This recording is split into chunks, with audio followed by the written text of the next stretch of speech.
Hello and welcome to another episode of From the Beginning here on Heavenward Thinking.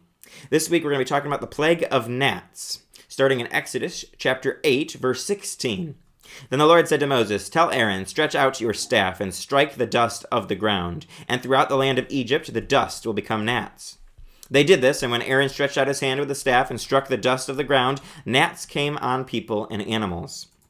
All the dust throughout the land of Egypt became gnats.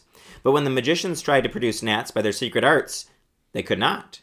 Since the gnats were on people and animals everywhere, the magicians said to Pharaoh, "This is the finger of God." But Pharaoh's heart was hard, and he would not listen, just as the Lord had said. This week we get into another one of the plagues. We've already talked about the plague of the water turning into blood, and then we talked about the plague of frogs that went all over the place. And we've seen the hardness and stubbornness of Pharaoh, how he refuses to let God's people go. He refuses to obey the Lord. Here, again, we see that the Lord tells Moses and Aaron to do something, and they did it. They did it obediently, and we've continued to hit that point, the contrast between Moses and Aaron and then Pharaoh, where Moses and Aaron hear the word of the Lord, they obey it, they carry it out carefully, his instructions, and we see Pharaoh's response. Instead of accepting the word of the Lord, he's told what the Lord wants from him. He's told what the Lord wants him to do, but he refuses consistently to do it. So here we have another plague, the plague of gnats. And when Aaron stretched out his hand with the staff and struck the dust of the ground, gnats came on the people and animals. It said all the dust throughout the land of Egypt became gnats. I can't even imagine what that would be like. Gnats are awful and annoying and very difficult to deal with. I can't imagine all of the dust of this entire nation becoming gnats and plaguing the whole nation.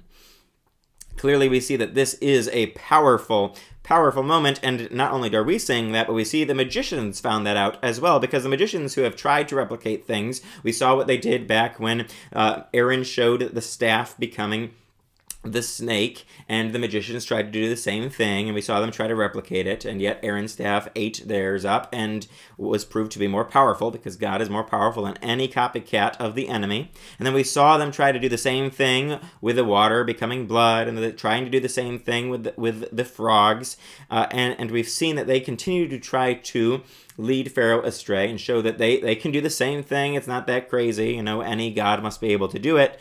Yet here we see that they're not able to do it by their secret arts. They're not able to copy this one. And it says, since the gnats were on people and animals everywhere, the magician said to Pharaoh, "This is the finger of God."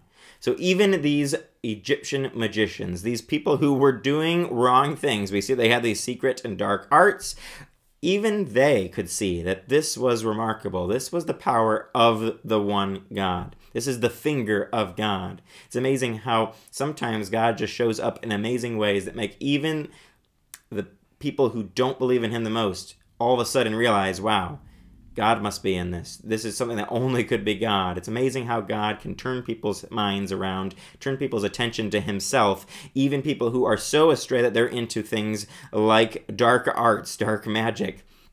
And so he gets their attention, but unfortunately we see that still Pharaoh's heart was hard and he would not listen, just as the Lord had said. So not only do we have the contrast here in this section between what Moses and Aaron did, carefully obeying the Lord, being submissive to his authority, doing what he said, and then we have Pharaoh who's hardening his heart and refusing to do what God says and being disobedient to the Lord. Not only do we have that comparison, but we even have the comparison of Pharaoh and his magicians. These magicians who were able to do some of these powerful things by their dark arts, they were able to say, whoa, this is the finger of God. We need to pay attention to this. There's something very powerful at work here, something unique, something different, something we can't do, something supernatural. And yet then we have Pharaoh who still won't submit to that. He still won't acknowledge the Lord. He's still hardening his heart, being stubborn, refusing to submit to the Lord. And that's something that we should pay attention to, because many of us find ourselves in these moments. Sometimes we're on the right track. We're doing what the Lord tells us to do. Sometimes we're acting like Moses and Aaron, where God tells us to do something, we actually do it. We live according to his word. We see that the Lord's word tells us to do something, and we respond to his word, and we live out our faith in practical ways on a daily basis. We put it into application or practice.